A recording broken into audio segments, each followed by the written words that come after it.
Welcome to the Femsplainers. I'm Danielle Crittenden. And first this week, I want to thank all of our subscribers who joined our monthly cocktail party. It's a great group. I had a great time. We have members as far away as South Korea, although it was breakfast time in that subscriber's time zone. So I'm hoping he had a Bloody Mary. And apologies to those of you in Europe and South Africa for whom we can't seem to make the time zones work. I really love our community. I love our conversations. They're civilized and thoughtful, and I always learn something from you all. So if you're not a member and like to join, consider going to patreon.com/femsplainers for as little as $1 a month or $5 a month. You'll get our free monthly bonus episode and newsletter and invitation to our monthly cocktail parties. And if you enjoy the podcast but don't wish to subscribe, we'd be grateful for any positive reviews on iTunes or just share us with a few of your friends. Now, to this episode's guest. I'm always fascinated by people who completely upend or change their lives dramatically. Maybe it's because I'm such a creature of habit. I am one of those people who, if I go to a restaurant and get sat at a different table than I'm used to, get very weird about it. Or I guess like others, I like to sometimes fantasize about doing something like living abroad for a year, if only I could manage it. And being under lockdown has only intensified these feelings, of course. I suspect we're all making promises to ourselves about what are some of the first things we're going to do when we're free to resume our lives. Well, our guest today, Rosa Brooks, did do something unusual. She was and is a law professor at Georgetown University here in Washington, D.C. She's had an interesting career by anyone's standard. She's worked for both the Defense and State Departments and for several international human rights organizations where she was sent to troubled spots around the world. Her articles and essays have appeared in major publications such as the Washington Post, the LA Times, the New York Times, and Foreign Policy. She even wrote a very well-received book called How Everything Became War and the Military Became Everything. Then Rosa got divorced about the same time she hit her 40s. She was mother to 2 young daughters living in a nice Virginia suburb of DC. She would eventually remarry, but even so, she found herself getting restless. And what she eventually decided to do would shock everyone who knew her, not least herself. As Rosa will tell us, she was raised in a very activist left-wing household. Her mother is the famous feminist Barbara Ehrenreich.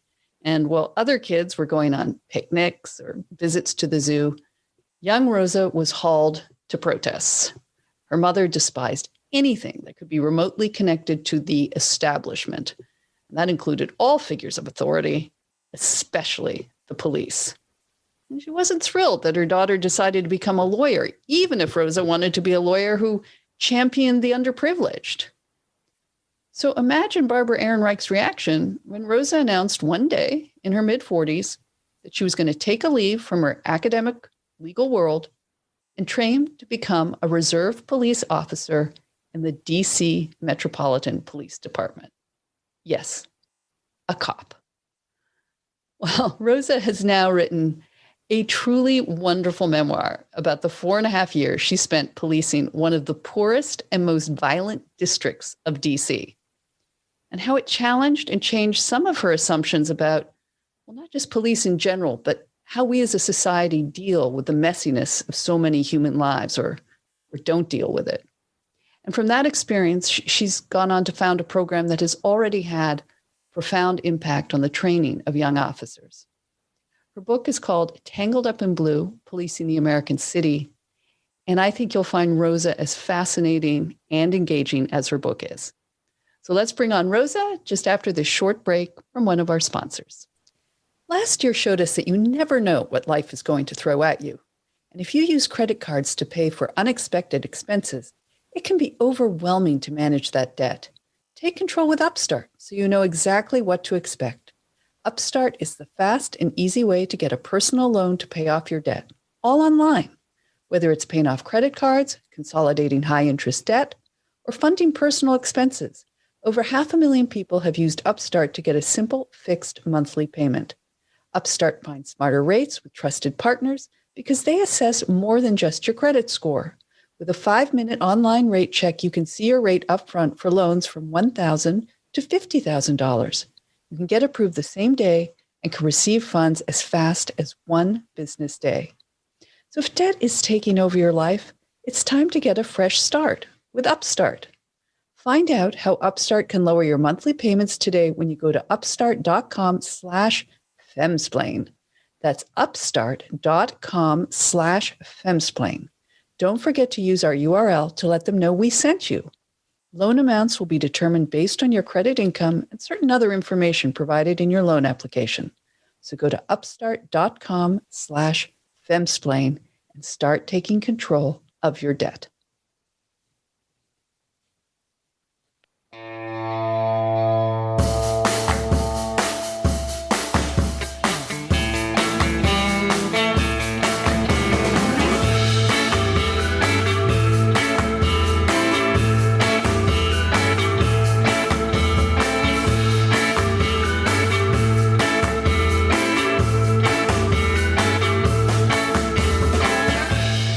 Rosa, welcome to the Femsplainers. Thank you for having me, Danielle. I'm thrilled to have you. I think one of the great things about doing this podcast is I get to meet truly fascinating people. And I think, Rosa, you are certainly one of the most fascinating, if not having the most unusual combination of professions I think I've ever come across. From academic, kind of schizophrenic, academic and law professor to beat police officer. But take us back to your background. That this was not a hobby or a career that you ever saw yourself doing. No, I don't think it was. I came from the kind of family that viewed police as bad guys. And this was, during my childhood, which is 40 plus years ago now. So well before the current bout of racial justice oriented protests. And no, policing as an option was not presented in my family. Well, your mother, Barbara Ehrenreich, I mean, she wasn't just a feminist. Is it fair to say she was almost like a radical feminist, or certainly Marxist? She would describe herself as a socialist feminist. Right. I think she would reject the Marxist, but accept socialist feminist. Yes. So I knew that word. I called myself a socialist feminist by the time I was about 5 or 6. I had, of course, no idea what it meant, but I had learned to say, I'm a socialist feminist. Well, and it was a sort of childhood where you were, as you describe in the book, you sort of grew up going to protests. Like some families went to the parks on Sunday, you went to a protest. Yeah, we were a pretty weird family. We were the weird people in our town. But you didn't pursue that. You ended up going to law school, and at one point you toyed with being a doctor. And your mother was like even disgusted by that you could do something so establishment, I guess, as a doctor. Yeah, I think for my mother, the sort of acceptable careers were something artistic or something involving activism and organizing. And so I'm definitely considered the square. No, I don't think anyone uses that word anymore, but the square in my family for having gone to law school and having an actual job that has a paycheck and so forth, as opposed to a purely freelance existence. It's considered quite peculiar of me. Well, so you did go into the law, and you did, I mean, you've done a lot of, you didn't really become a lawyer. You ended up doing a lot of work for NGOs. You went all over the world. So talk a little bit about that. I mean, you weren't an activist, but you were certainly had views on reform and changing the world for the better, et cetera. No, I think for me, and I'm sure this is true for many children of parents with strong personalities and strong views, the challenge has always been you admire your parent, but you also want to be your own person and how to carve that out. And so for me, I suppose doing this boring conventional thing, going to law school and so on, the way to make that more palatable to myself, having internalized enough from my mother, enough sort of fighting instinct, was to combine it with all sorts of different ways over the course of my career to feel like I was engaged. I mean, I do think there are all kinds of ways in which I look back on my childhood and I don't think it was completely ideal. But there are also lots of very good things that I think I got from my mother in particular. One of which was just a deep sense that, we're not put here on earth to make money or have stuff or just sit around getting fat and happy. We're here to make the world around us a little bit better. And that's got to be part of whatever you're doing. And that is important to me. And that always has been. So tell me a little bit about your work as an NGO, because you went as I guess, a fairly young woman to very dangerous trouble spots around the world. You saw a lot.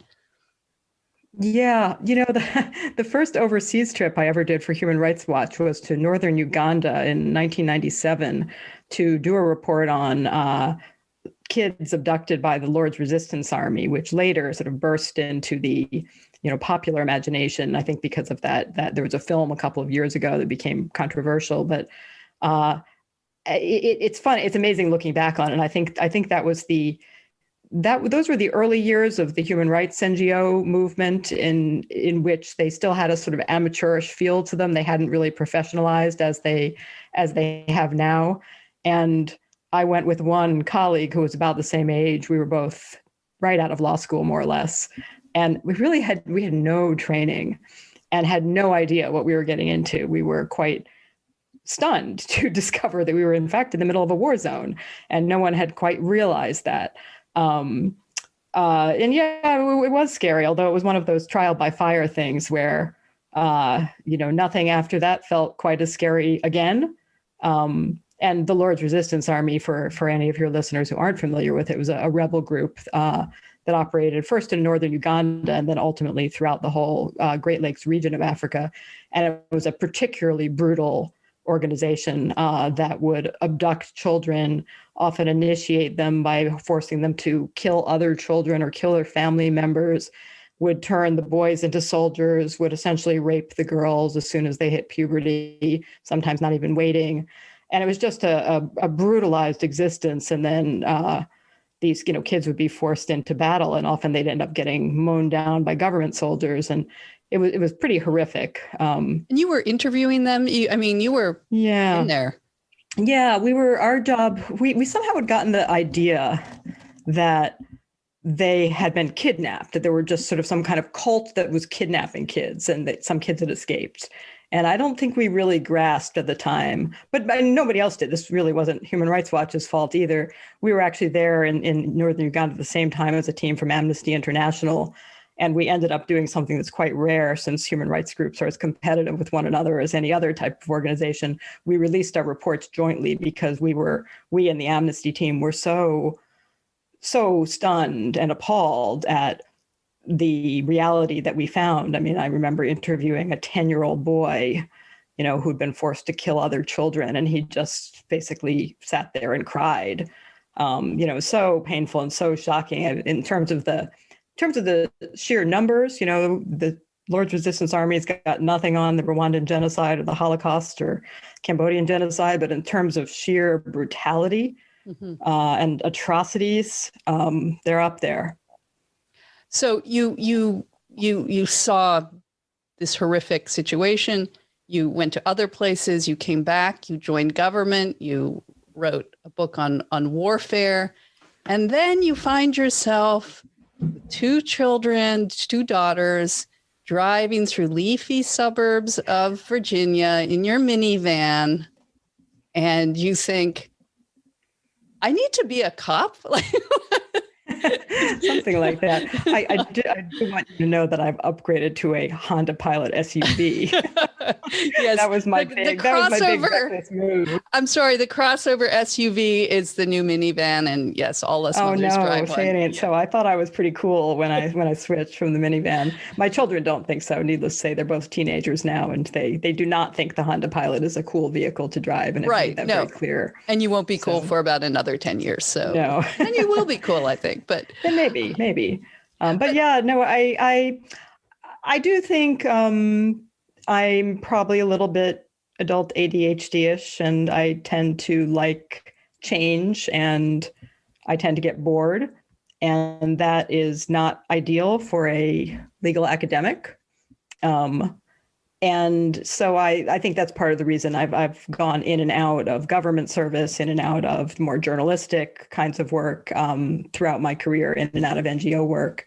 That I like a change, and I was getting to that point where I was feeling that itch, that sense of, okay, I've done this before. All the stuff I've done it before. I want to do something new and different and challenging in a different kind of way. And that was right about that hit right at the point I had completely screwed up my timing. My previous book, which is called How Everything Became War and the Military Became Everything.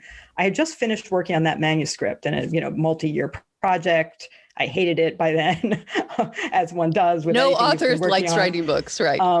And I had screwed up my timing because I had a sabbatical that started right after I finished that manuscript. And of course, if you're smart, you write the book on your sabbatical. But so there I was. I had this sabbatical coming, and I had a year with nothing to do and no project. And so that seemed like a year to do something crazy.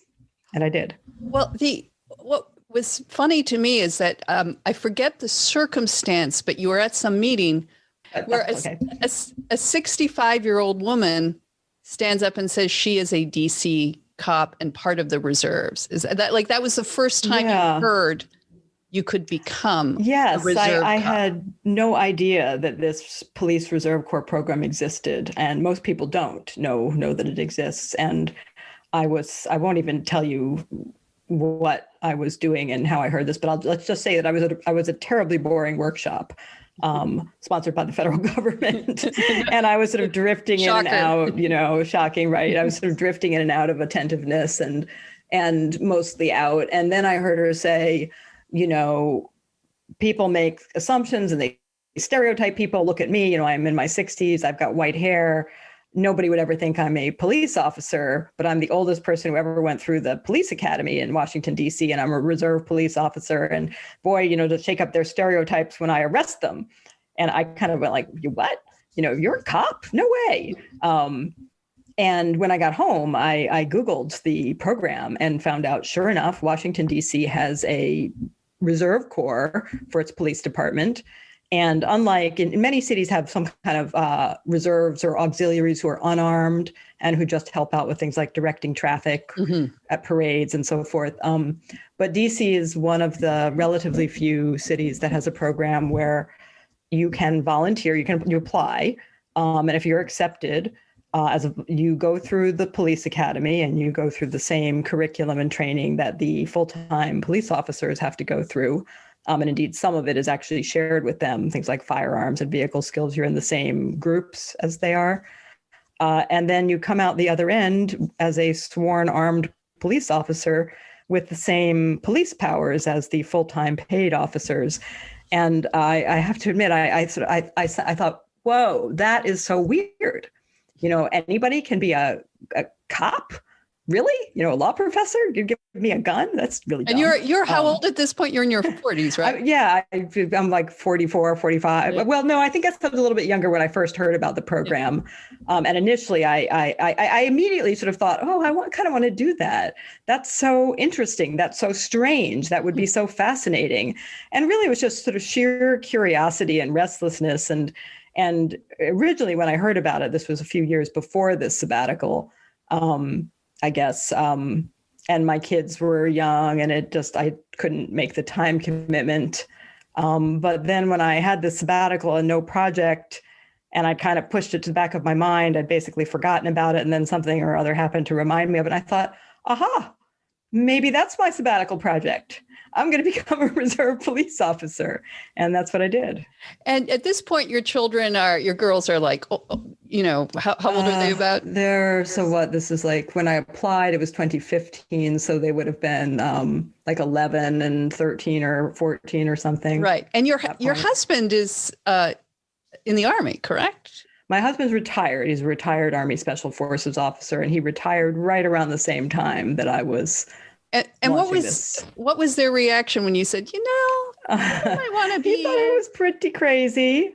He thought it was pretty nuts. But I think we'd by then been married long enough that he'd sort of realized that I'm a little nuts, and so. Okay, so you go from your academic world and you go into the police academy, and how different is it? Very different, on every possible level. If I was looking for a change, I got it. For one thing,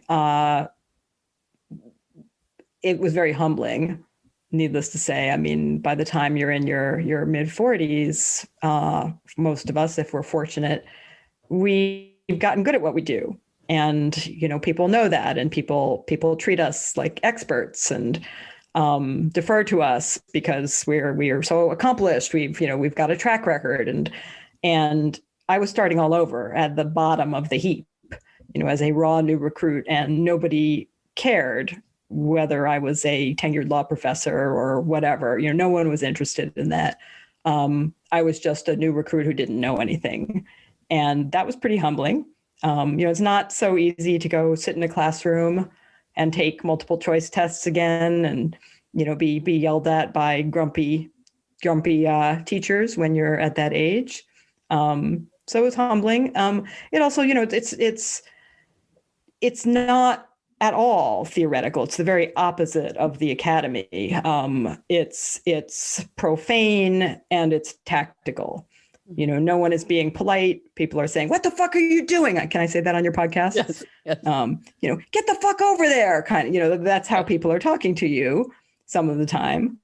Not necessarily to be mean, just that's, hey, what the fuck are you doing? Come over here. Get your head out of your ass. It's pleasant. That's a pleasantry. And it's also very tactical. It's nobody's saying, let's think about different theories of criminology. Nobody's saying, let's think about the otherization of communities of color. People are saying things like, okay, here's how you handcuff a prone prisoner. Here's how you handcuff a kneeling prisoner. Here's how you handcuff a standing prisoner. Here are the 9 property forms that you must memorize and fill out. And here's the one you need to fill out in red pen as opposed to black pen. And here, and that's what you're doing. And there's a physical component, obviously, in addition to the memorizing municipal code sections and vehicular offenses. You're also learning to fight. You're learning to use your expandable baton. You're learning to use your pepper spray. You get pepper sprayed as part of the training. You're learning to shoot. You're learning to drive a police car very fast. So there are all those skills too, which also doesn't really happen in law schools. I can assure you. Well, one of the things I loved, I mean, you did this, the training was part-time, right? For eight months or less than a little over 6 months, I guess. Right. And it was 2 evenings a week from about, 6 to 10 p.m. and then every Saturday from 8 to 4, I think. What I loved was your description of sort of stepping between two worlds that at first it's so jarring to be with these people who are talking, as you say, and screaming at you and have no sense of like labor laws, drawing attention to physical traits. And then you would go, and you're sort of slightly shocked at this. And then you go back to your law, the civilized environs of your law school. And then you found yourself like saying to your colleagues, "Hey, get your head out of your fucking ass." Yeah, a little bit occasionally. And I've got to admit, this was, I grew up, my stepfather is the union organizer. And, he wasn't someone who to this day will tend to utter more than 2 sentences in a row without fuck or motherfucker in them. So it came pretty naturally to me. Right. If you think of the dialogue in The Sopranos, I can slip right into that. So it wasn't in that sense, it wasn't as jarring, because it certainly was more like the kind of blue collar childhood interactions that I had, as well as the socialist feminist theory indoctrination. Let's talk about that a little, because obviously you didn't just go into police work because simply because you were just bored or wanted a change. I mean, you had, especially as a law professor, a lot of questions about policing, a lot of views, and wanting to see, I'm sure, from the inside what it was like. And tell me your views sort of in general before you went into it, what you sort of maybe thought you would see, what were your expectations? I don't think I really knew. I went into it in some ways fairly blind. I certainly was not unaware at all of the critiques of the criminal justice system as profoundly unjust in many ways, as ineffective if we think of it in terms of promoting rehabilitation or reducing mass incarceration, as perpetuating racial and economic inequalities. I certainly was aware of that, and certainly was aware of the controversies around particular police shootings. This was right after Ferguson, for instance. Mm-hmm. But I don't think I really had much sense of what day-to-day policing tended to involve. And I suppose, like many people, your vision of it is formed a bit by Hollywood and all the detective novels you read, and I just I'd been working at the Pentagon and had a pretty good sense of what the military does, and I think what I didn't quite realize, and what really became very clear to me very quickly as soon as I started patrolling, was how much of the average officer's time is spent on things that are not crimes at all. Mm-hmm.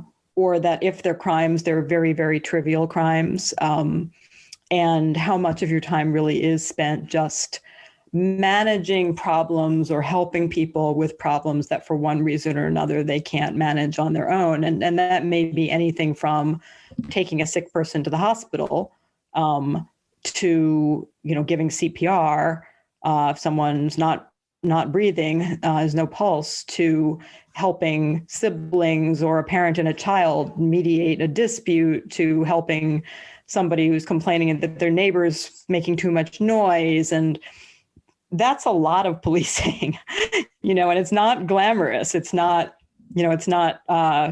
serial killers or jewel heists or anything. It's this kind of very mundane work that is sometimes frustrating, sometimes satisfying, dealing with people and their problems which often aren't criminal in nature.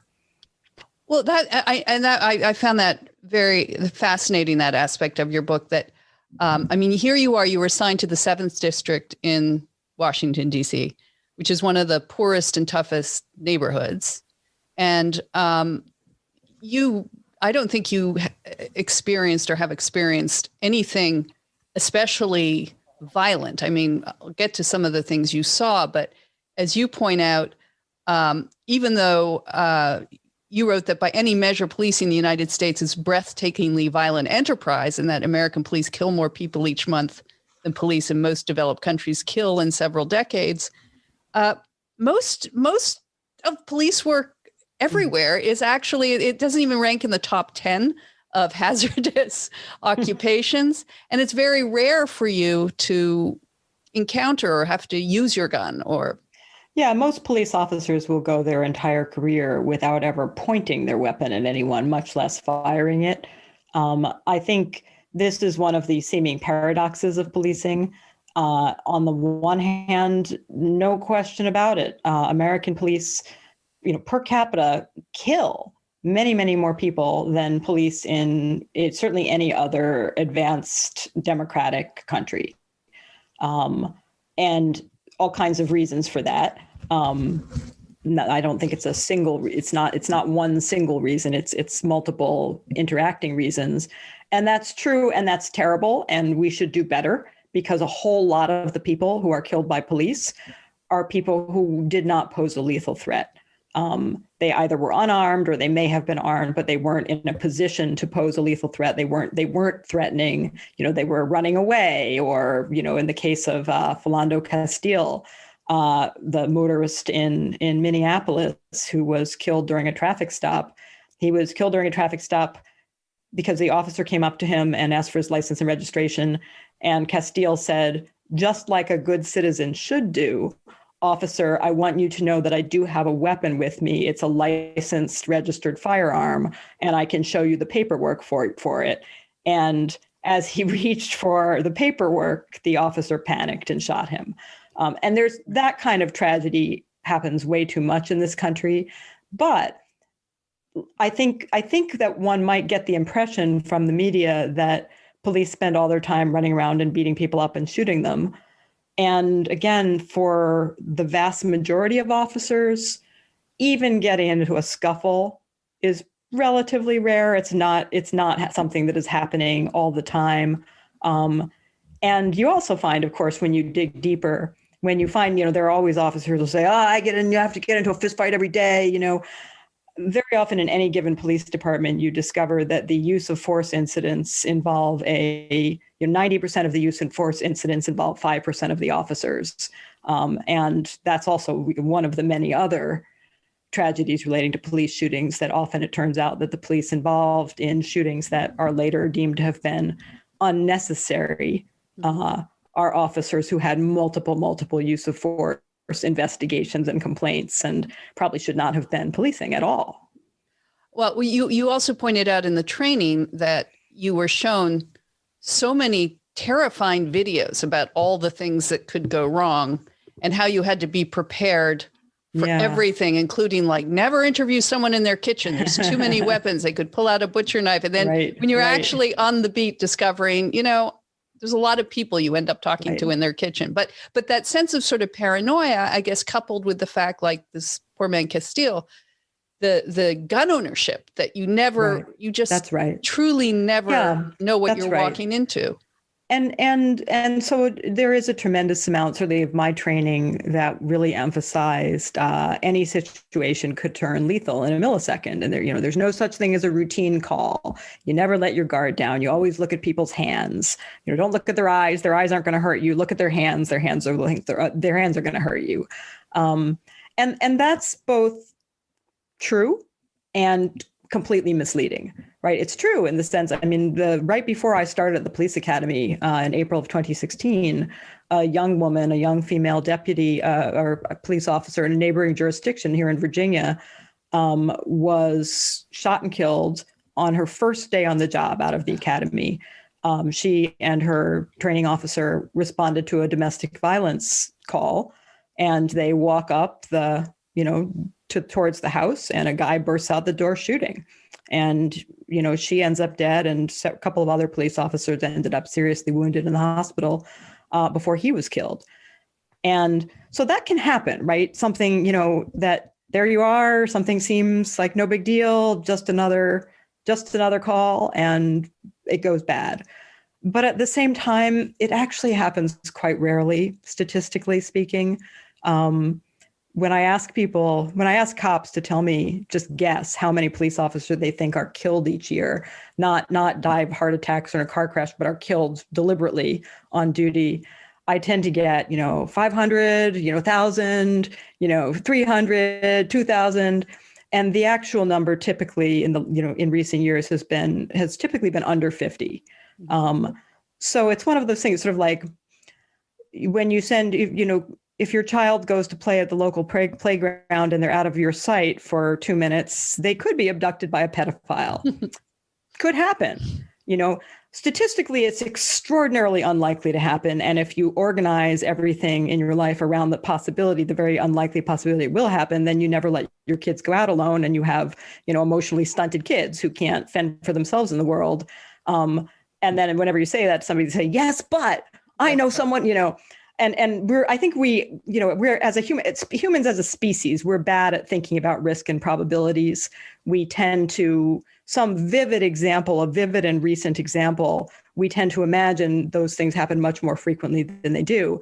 And the downside of police who are kind of primed to think any situation could turn lethal is that they're jumpy, they're nervous.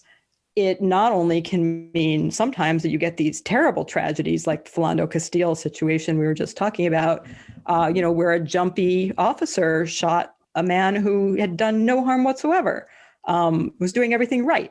But you also get all these lesser forms of harm, right? Because it's not just the shootings. It's also, do you decide to stop and frisk somebody?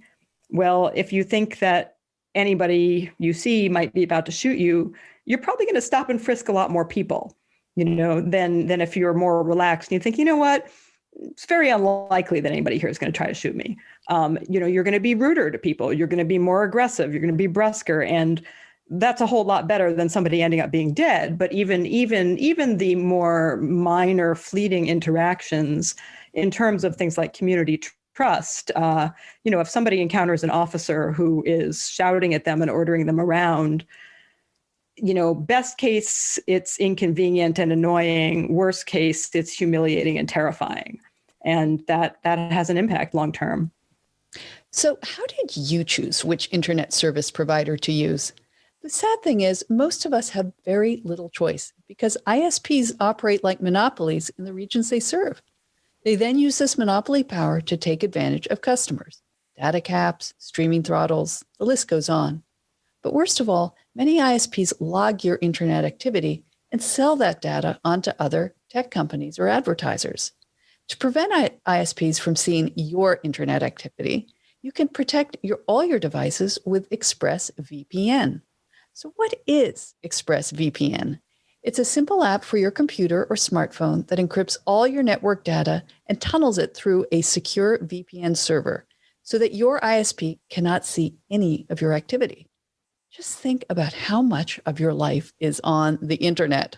Sadly, every site you visit, every video you watch, or message you send gets tracked by ISPs or other tech giants who can then sell your information for profit. That's the reason I recommend ExpressVPN as the best way to hide your online activity from your ISP. Just download the app, tap one button on your device, and you're protected. And ExpressVPN does all of this without slowing your connection. That's why it's rated the #1 VPN service by CNET and Wired. So stop handing over your personal data to ISPs and other tech giants who mine your activity and sell off your information. Protect yourself with a VPN I trust to keep me private online. Visit expressvpn.com/femsplain.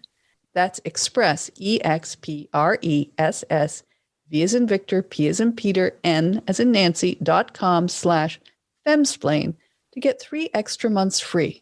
Go to expressvpn.com/femsplain right now to learn more and get 3 extra months free. You had a great summary of sort of how those on the outside from the left and right look at sort of the police world. And I'll just read what you said. From the left, American policing is violent because violence has always been a key means through which the country's white majority defends its unearned privileges against the encroachment of minorities. And from the right, police are heroes and victims, not villains or racist thugs. The problem is not the violence of police, but the violence of American society more broadly. Widespread availability of guns and young Black males commit a disproportionate number of violent crimes. Well, you are dropped into this dangerous district. And I mean, maybe both sides have some truth in it, but what you discovered and alluded to earlier is that most of the time you're really not doing crime enforcement. Your right. Domestic counselors, your social workers, your amateur medics, your animal control, and more. And in this district where you were, even, given that it was one of the more dangerous ones, you found that the people in that neighborhood just often rely on the police to come in and just settle their Yeah. domestic disputes. So talk about some of those things that you saw and experienced, and maybe how they relate to these more polarized visions of what people see the police doing. No, and I think that both of those sort of extreme versions of reality, those extreme descriptions, have kernels of truth in them and also are misleading at the same time. So we live in a society in which there is, of course, there is, of course, a very dark legacy of centuries of overt racial discrimination. And you can see it in residential housing patterns. You can see it in demographics. You can see it in what the shape of the transportation network in cities are. You can see the legacy of racially restrictive housing covenants. You can see the legacy of preferential tax treatment for wealthier neighborhoods, businesses in wealthier neighborhoods, and so on. You can see it in the kind of intergenerational poverty. And that's true, and that's real. And there are all kinds of ways in which the 7th District of DC, when you start unpacking its history, there are reasons it's poor. And there are reasons that it's got high crime that don't have to do with its residents being, born any more prone to criminality than any other human being. And we've also, we don't have great mental health services in this country. We don't have great shelter options for those who are homeless. We don't have particularly effective job creation programs. We don't have a great educational system. And so what can start happening, and it's funny because my last book was called How Everything Became War and the Military Became Everything, and it often struck me as I was writing Tangled Up in Blue that the alternative title could have been How Everything Became Crime and the Police Became Everything. Of course, that would be stupid to have 2 books with parallel titles, so it didn't. but because what we have done, I mean, in a sense, in this country, if you go to somewhere like Argentina, you see shanty towns all over the place. You see the desperately poor crowded everywhere. And what we have done with our desperately poor is, first of all, we've locked up a good chunk of them. We've locked up about 25% of them, and they're out of sight, out of mind. They're in prisons far away. And the rest are in often urban poor, often sort of squished into these particular neighborhoods. We've ended up in a situation where people in those neighborhoods, most of whom, the vast majority of whom are just decent people trying to get by. They work as bus conductors, they work as teachers, they work, they drive garbage trucks. I guess there's nobody the bus conductor anymore, bus drivers. They work for the metro. They have the kind of classic blue collar, solid job, and they're just trying to get by. But there is high crime, there's gang activity. In not only in that district, but particularly in that district and the neighboring 6th district. And people call the police a lot. And they call the police for good reasons, bad reasons, no reason sometimes. And again, I think just as I said, if you look at cops, you typically find that 90% of the police uses of force involve 5% of the cops. I think if you were to analyze calls to 911, you would probably also find similarly that 90% of the calls to 911 come from 5% of the population. And you'd find that 90% of the crime comes from 5% of the population. So that's how you get these sort of seeming paradoxes where most people are just minding their own business. Most cops are doing their best, but you do get a minority who are not, or who are too messed up in some way or another. So the kinds of calls we would get ranged from, constant minor disorderly conduct calls, boys hanging out on the corner, hassling people who went by in unspecified ways, people maybe or maybe not selling drugs in the park, people hanging out in the back alley. I don't know what they're doing, but they shouldn't be there. Neighbor who's noisy, party that's noisy. Lots and lots of domestic disputes, some of which were the kind of classic things that we think of when we think of domestic violence, sort of male on female, spouse or spousal or girlfriend, boyfriend situations, but many of which DC defines domestic relationship very, very broadly. So it includes adult siblings, it includes roommates, former roommates, even several years ago. And so we would get domestic calls that would be, two adult sisters who had gotten into a squabble over who had left damp clothes in the laundry. And that would be a domestic violence call. Lots of what were called family disturbances, which was somebody hears yelling in the next apartment and calls the police and says, I don't know what's going on in there. And there may or may not be an assault in progress. It may just be people having a very loud argument. Lots of burglar alarm calls, lots of shoplifting and theft calls, lots of stolen auto and theft from auto calls. And we did get violent crime, obviously. I mean, in the book, I talk a little bit about a couple of shootings and homicides, as well as some domestic assaults that were more serious.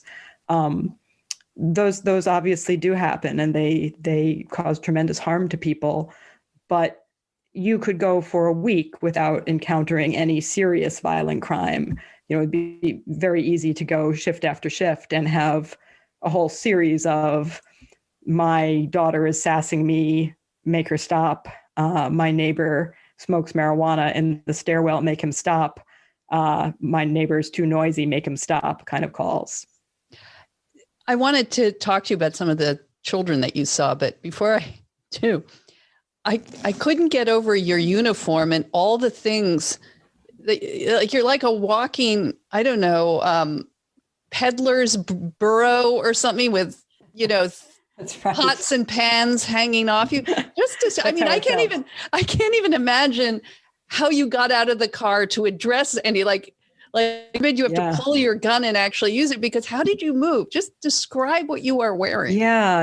And this is something that just never, of course, even occurred to me before I did this. I had never stopped to wonder, what is all that stuff cops have on their belts?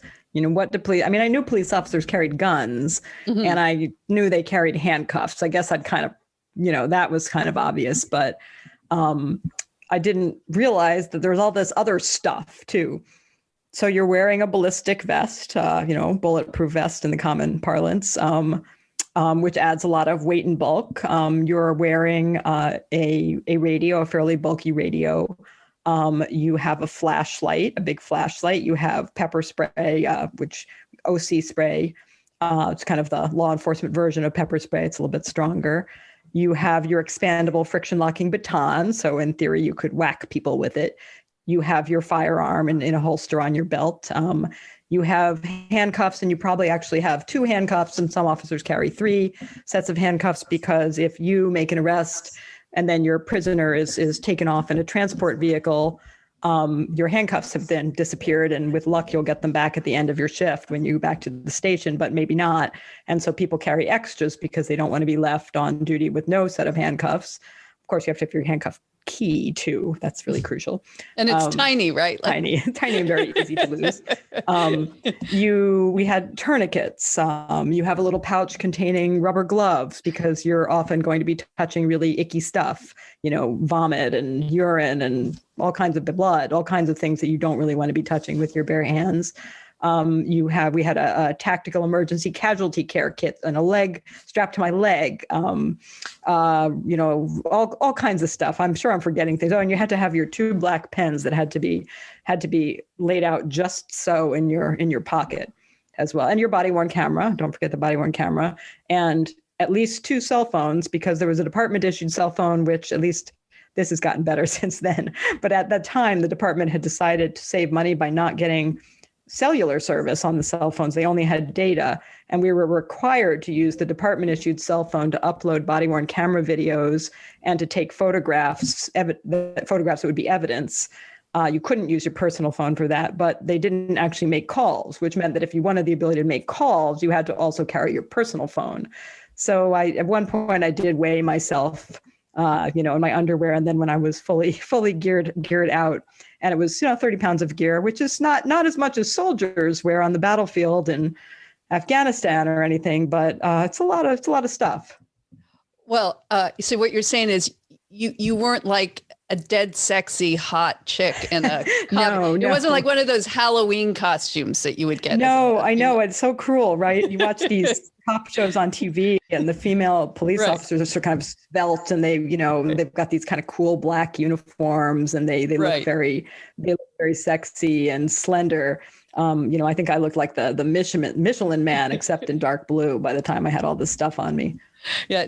Yes, dear, that outfit really does make you look fat. I think Yeah. Yes, it does. It's especially the ballistic vest will do that for you. It adds about, several inches of bulk all around, not to mention weight. Well, so as a woman, But you can't really say, Sarge, this is not flattering. I would prefer not to wear this. Didn't go over that well. Well, so first I want to go back to the children. So, you've seen horrific situations in Uganda. What you saw on the beat in this district was not that, but I think the stories you told that I found most heartbreaking were the kids you would run into, whether it was kids who were getting themselves into trouble, but more often the kids who were trapped with not always their mothers, not always their parents, a grandmother, because their home situation was just so miserable. What were some of the kids that you really remember? There were a lot of heartbreaking situations. One of the situations that led to an arrest, one of the arrests that I feel worst about, was a situation where we were called for a domestic violence call, and we arrived, and it was a teenage daughter who had gotten into a fight with her mother, and there was some ambiguity about sort of who started it, and it escalated to some hair pulling and slapping, and to me, nobody should go to jail about that unless there's sort of a pattern of, serious injury. The girl did not live with her mother. She was in court-ordered custody of her grandmother. And I was talking to her, I was interviewing her, while my partner was talking to the mother and so on. And eventually the sergeant was called, and he came. And in DC, you're supposed to identify the primary aggressor if you can in a domestic violence situation. And it's DC has a rule, mandatory arrest in domestic violence cases. And that was a very well-intentioned rule, right? And it was created in the era in which a huge problem was a man would be beating his wife or girlfriend. The cops would come, wink, wink, wink, walk away, say, that's, not our issue. It's private. It's between the two of you, work it out. So the intent was to address that kind of violence where there was an intimate relationship with a huge power differential. But as DC expanded the definition of domestic relationship, and it sort of pulled in more and more things, more and more types of relationships, you had a lot of people subject to the mandatory arrest rule, even when the assault was extraordinarily minor. It was more of a scuffle than anything else. And I was sitting there talking to this girl, and we were talking about her school, and she was saying, I want to be a doctor. And she was so sad too, how she had gotten into this fight with her mother. She was crying about it. She said, I don't live with my mother. I live with my grandmother. My mother has a new boyfriend. She has a new baby. She wants to see everybody but me. And she was just weeping about this. And then the sergeant and my partner, I was very inexperienced, decided that she was the primary aggressor and had to be arrested. And, it was just heartbreaking. My daughters were barely younger than she was. And I tried to, I tried to imagine, my daughter feeling rejected by me and crying and getting angry and slapping me or something, and then being hauled off to jail for it. And not a happy outcome, doesn't really help anybody. Didn't help her, didn't help the mother, just kind of heartbreaking. Did you find, you mentioned like you were one of very few women recruits, and of course, proportions of women cops in general remain small compared to male. Do you find in those situations, or in many situations, that being a woman, you brought a different approach to a lot of the work you did as a cop? To some extent, yes. I was also older, obviously, and that probably plays some role. Women nationwide make up only about 12.5% of all sworn law enforcement officers, which is stunning when you consider that even the military now has 16% female overall. So why and how law enforcement is so far behind even the military is a really good question. And I always worry when I get questions like that, because I think you get so quickly into these debates about, well, are women just different by nature, or is it culture or whatever? And who knows? I don't know. But I do think it is whether it's nature or culture, it's accurate to say that there have been lots and lots of studies that suggest that women do police differently than men. They're much less likely to use excessive force. They're more likely to be perceived by the people they interact with as having been respectful. They cost cities a whole lot less because they are far less likely, per capita than male officers to be the subject of complaints for abusive behavior, and that lead to either court-ordered damages or out-of-court settlements to resolve the situation. So they're just a whole lot cheaper. So it has often struck me. I mean, DC does better than the national average. DC, it's just under 20% typically female officers. But it has often struck me that if you wanted to change one thing quickly about policing, a real push to recruit women to get, the percentage of women up to 30, 40, 50% would in and of itself, it wouldn't address any of those deep structural problems.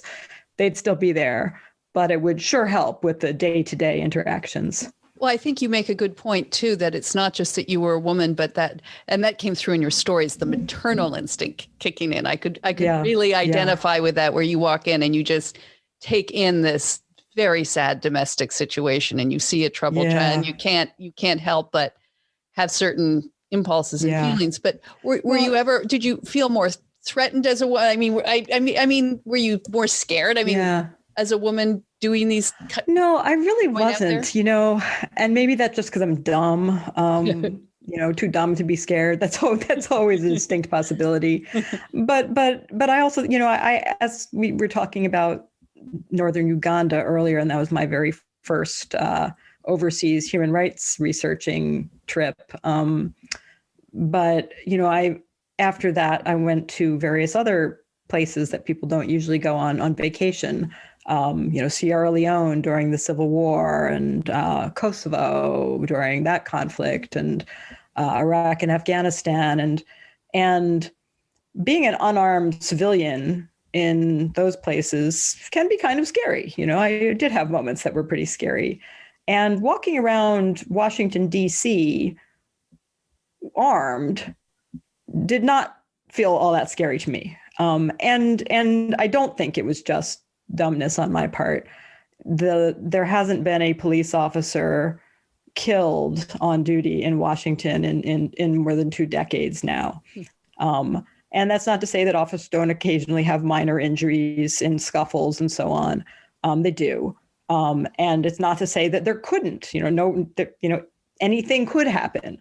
Tomorrow a police officer could be gunned down sitting in their patrol car. And there are threats to officers and so on. That's real. But by and large, I didn't feel any particular danger. And for the most part, here's the truly amazing thing. For the most part, the people we encountered were not hostile. On the contrary, there were far more. Every now and then we would get, spat at, or somebody'd say, fucking pig, as you walk by. But far more often we got, oh, thank you, officer. We appreciate you, appreciate what you're doing. And in fact, even from some of the people we arrested would very politely say things like, you're just doing your job, So by and large, I didn't encounter anything that felt terribly threatening at all. And aside from the fact that it was way more difficult for you to go to the bathroom in that outfit that you described in your uniform than a man, that you really everything has to come up. That was one of the first things I learned from other women was don't drink too much water before you go on shift, because if you have to pee, getting all that equipment undone takes forever. But you didn't seem to be like your colleagues didn't treat you any differently. I mean, who knows, right? Because I have no control group. I only had my own experiences. My experience, I didn't particularly feel like people were sexist. I didn't feel like people just weren't that interested in me, which in a good way, in a humbling way, but in a good way, right? I mean, I think I sort of went into this also thinking, like, oh, I hope they won't be intimidated because I'm this sort of fancy law professor or something. Not only were they not intimidated, they could care less, that nobody was like, oh, wow. People had occasionally, most people didn't even bother to ask, they're like, oh, you're a reserve officer. Oh, okay. Mm-hmm. And if they asked, and I would usually say something like, I'm a lawyer, and they go, oh, okay. And that would be the end of that. Nobody was interested. Right. And the other thing that I was struck by too was we talk about racism and, as we were saying earlier, the belief that cops are racist or a lot of cops are racist. You just found, at least in your district or the Washington, D.C. police, that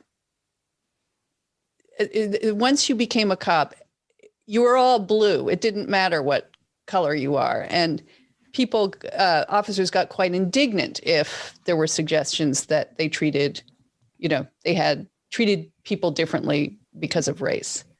Yeah, and I think that the sort of the official ideology of the DC Metropolitan Police Department is race only matters insofar as we are all determined not to make it matter. E.g., you don't treat people differently based on their race. It's wrong to treat people differently, better or worse, based on their race. So that's the end of the story. And, as for us, we all bleed blue, et cetera. We're a band of brothers and a few sisters, and we don't differentiate. And I think that part of the difficulty right now is that when people use terms like racism, they can use it to mean really radically different things. And the average person, including the average police officer, hears something like policing is racism and thinks, you're calling me a racist. You're saying that I am someone who deliberately discriminates against people on the basis of their race. And that's not true. I'm hurt. I'm offended. That's outrageous. I'm Black myself, as in some cases.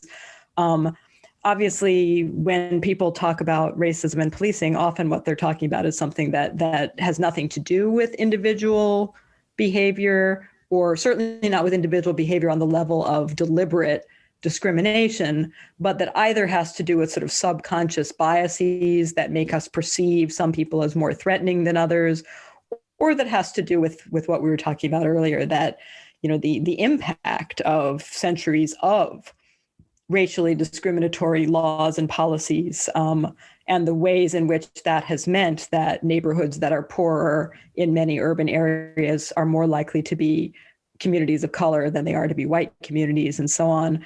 And partly because we use the same term to mean quite different things, it can be very hard to talk about race and policing, because people are always, stumbling all over and getting defensive and saying, no, that's not true. That's not what I mean. I do think, when you have a different kind of conversation with officers, and you start talking about, well, how did this neighborhood get to be the way it is? Or, why do you think it is that there was a heavily militarized police response to the protests after George Floyd's killing in the summer here in DC? Mm-hmm. And then on January 6th, there was this rather excessively light police presence in the face of what quickly turned into a mob and a failed insurrection attempt on the U.S. Capitol. And then I guess people make certain assumptions about Black people, and they may not even be aware that they're making those assumptions, that those assumptions may not be at the conscious level. That's not they're saying, oh, they're Black, they must be dangerous. It's that we all are shaped by the media images we've seen and our early experiences and the things our parents said. And that if you say to somebody, you've got some unconscious bias, you're not saying you are a terrible discriminatory person. You're just saying, yeah, we all do. And it's not your fault, but it is your responsibility to think about that and try to consciously take steps to ask yourself when you find yourself seeing, if you find yourself seeing a Black guy standing on the other side of the street, with a hoodie and his hands in his pocket, and you find yourself feeling alarmed, ask yourself for a minute, would I feel that way if he were white? And there might be some circumstances in which in the context, the answer would be, yeah, you'd be just as freaked out. But there might be a lot of other things where you go, actually, probably not. And then, that affects how police behave too. So I think you can get to some constructive conversations about race, but it's difficult to do, particularly because the political culture we live in is not one with a lot of nuance. Well, except that you being you came out of this and then founded this incredible program based on your experience at Georgetown that has had actually some effect. Can you talk a little bit about? Yeah. So while I was still in the police academy, one of the things that struck me very powerfully was then as now, the whole country was talking about policing and police and violence and race and policing. And there were protests, not on the scale we saw in 2020, but significant protests in many major cities over police shootings and a real call for police reform. And so there were times when it felt like the whole country's talking about these issues. And the one place we're not talking about them was the Washington, D.C. Police Academy, which was kind of stunning because you'd think the police academy in the nation's capital of all places would be a place where people who were going to go into policing would have some conversations about really basic things like, what is the role of police in a diverse democratic society? What is good policing? Do we know? Do we have a shared vision of what that actually looks like? If we think we know what good policing is, do we know how we would measure it and find out if we're actually doing it or not? What are you going to measure? Are you going to measure crime rates? Are you going to measure arrest rates? Are you going to measure public satisfaction? What are the right measures? And those are really hard questions, by the way. And I think the answer to them is no, we don't know what good policing is. And no, we don't know how to measure anything much in policing that matters. But they're the questions that we need to be asking, and they weren't happening in the academy. And putting on my law professor hat, even then, I thought, wouldn't it be great for there to be a place where cops had those conversations in a setting in which they didn't feel like they were being attacked? Because I think what happens, nobody's mind was ever changed by shouting at them and telling them they're a stupid or a bad person. And just the nature of the discourse often degenerates into that. And police get super defensive. They hear policing is racist and they're like, I hate you. That's not true. And I hate you. And I'm not listening to you anymore. But as I said, if you can have those conversations in a different kind of way, people will come out in a very different place. And wanted to create a sort of forum for young officers to have some of those hard conversations. So I talked to both some colleagues at Georgetown Law. I talked to some of the officials at the Metropolitan Police Department, and we created something called the Police for Tomorrow Fellowship, which is a somewhat corny name, but young officers apply, and it's selective. And if they become fellows, they participate in these really intensive workshops on all of those hard questions.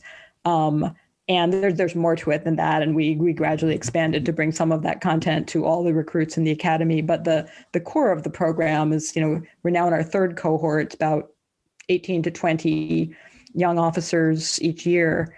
And the program lasts about 15 months. And it's been pretty amazing. I mean, there've been some pretty amazing conversations, some of which have been very hard, where, people get emotional, they'll get angry at each other. But the thing that is amazing is that it's police arguing with police about these things. And we bring in guest speakers, we bring in scholars, we bring in community activists, we bring in local kids, we bring in other people to help sort of make presentations, start some of those conversations. But ultimately, it's the conversations that the fellows have with one another that are so amazing, and have led to just, I think, a real shift in how some of them think about their work.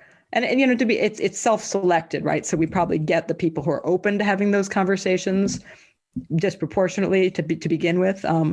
But what I love about the program is I think it both has been a way to get some new ideas to the senior leadership, because they're each paired with a senior level mentor in the department.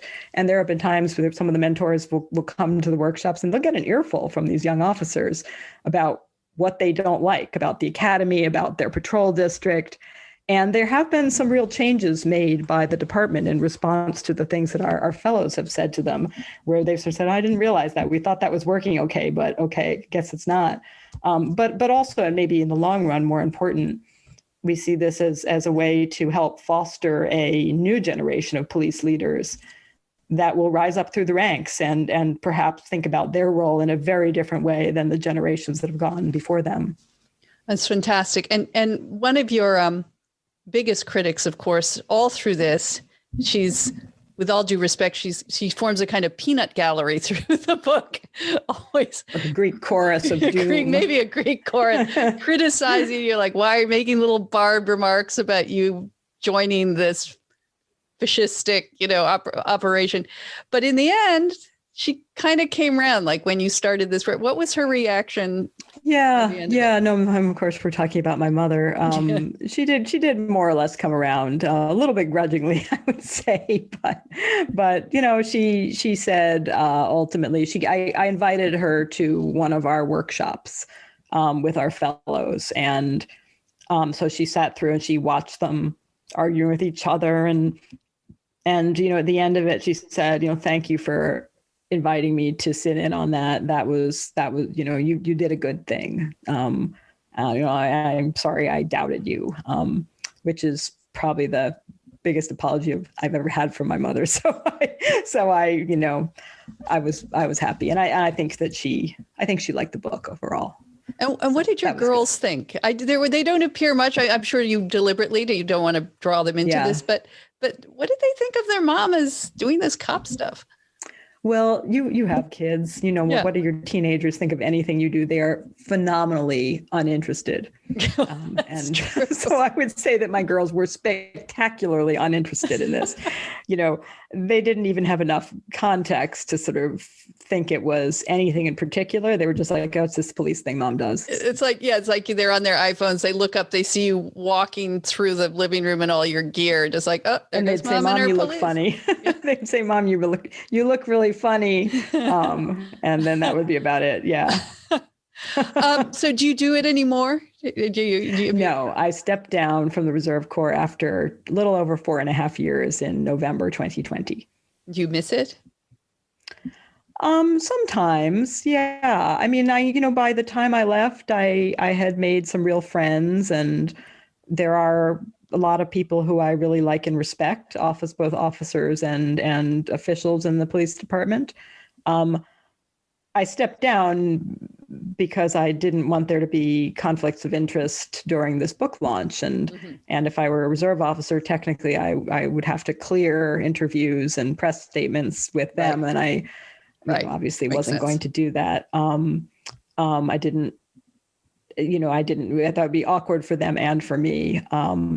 So there are times I still miss it, but at the same time, I'm still very much involved with the Police for Tomorrow program and a number of other collaborative efforts with the Metropolitan Police Department.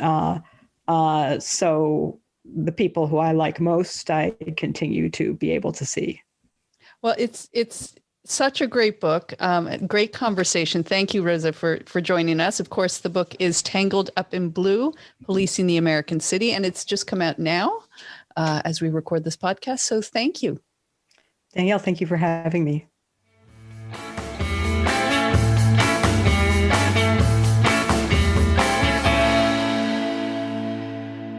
Well, that was incredible. Rosa's incredible. I don't think if any of my fantasies would ever involve being a cop, mainly because of what she told me about the uniform.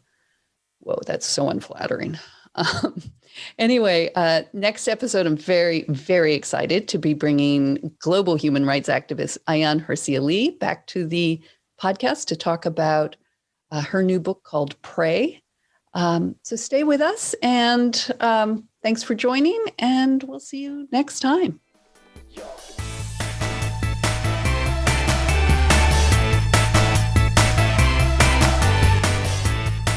The Femsplainers is a weekly podcast carried on the Ricochet Network and available pretty much on every podcast platform. Follow us on Twitter, Instagram, and Facebook, and watch video of our interviews on YouTube. You'll find links to everything, plus how to contact us directly at femsplainers.com. We survive and depend on your support. Like the show? Consider donating as little as $1 a month at patreon.com/femsplainers and get our exclusive monthly bonus episode, Last Call, in which you get to join the conversation with our guests. And there's much more. And a big shout out of thanks to our audio and video editor, Nat Frum.